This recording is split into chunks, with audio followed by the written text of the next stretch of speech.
আঞ্চলিকভাবে এক পক্ষ আরেক পক্ষকে তাঁতি আর কৃষক বলে না।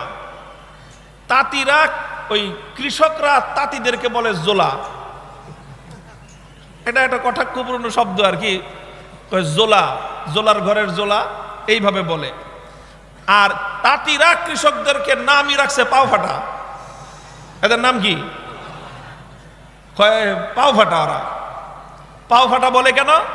কারণ কৃষক তো সারাদিন ওই ক্ষেতের মধ্যে কাজ করতে হয়, মাটি কাদা পানির মধ্যে কাজ করতে করতে কৃষকদের পাও ফাটা থাকে খুব বেশি। পাওটা একেবারে পায়ের আঙ্গুলের নখের গোড়ায় গোড়ায় মাটি টাটি লেগে একেবারে বিশ্রী হয়ে থাকে। এই জন্য দেখবেন কোনো কৃষকের পাও কোনোদিন সুন্দর থাকে না, কৃষকের পাও দেখতে সুন্দর থাকে না। এখন যদি পাওটা কৃষকের হয় দেখতে তো আপনার একেবারেই পছন্দ হবে না। পাও দেখে যদি কেউ মায়া বিয়ে দিতে যান তো কৃষকের ঘরে কোনোদিন মায়া বিয়ে দিতে পারবেন না, খালি জোলার ঘরে মায়া বিয়ে দেওয়া লাগবে।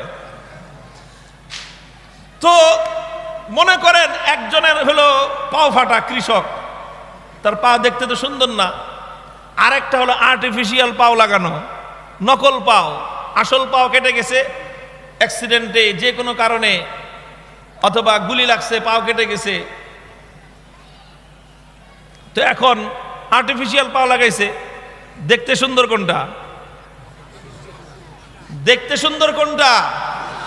নকল পাও। কি সুন্দর গ্লেজ, চকচক করে, চকচক করে। ওটা ফিনিশিং ভালো, ওটা গ্লেজ আলা, ওটার মধ্যে ফার্নিশিং করা, ওটার মধ্যে আপনার পলিশ করা, দেখতেই অনেক চমৎকার লাগে। তো আর্টিফিশিয়াল পাও দেখতে তো সুন্দর লাগে, কিন্তু পায়ের কাজ কি? পায়ের কাজ কি ফিনিশিং দেখানো?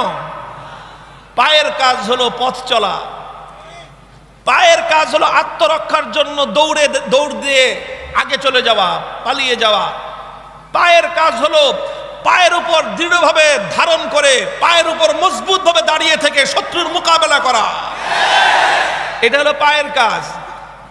এখন ওই ফিনিশিংওয়ালা সুন্দর পাও, গ্লেসওয়ালা পাও একটা, নকল পাও আর একটা পাও ফাটা, দুইজন একলগে দাঁড় করাইছেন।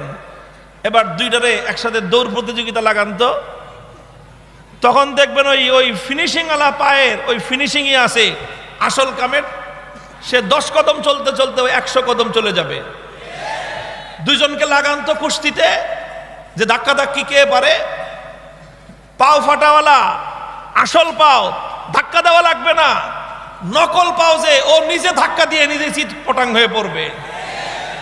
মুসলমান, আমাদের ঈমান, আমাদের আকীদা, আমাদের বিশ্বাস আল্লাহর কোরআনের উপর নির্ভর। আমাদের চিন্তা, আমাদের চেতনা, আমাদের দর্শন, আমাদের রাজনীতি, আমাদের অর্থনীতি, আমাদের কথা, আমাদের বক্তব্য, আমাদের সব কিছু কোরআন নির্ভর, আল্লাহর নবীর হাদিস নির্ভর।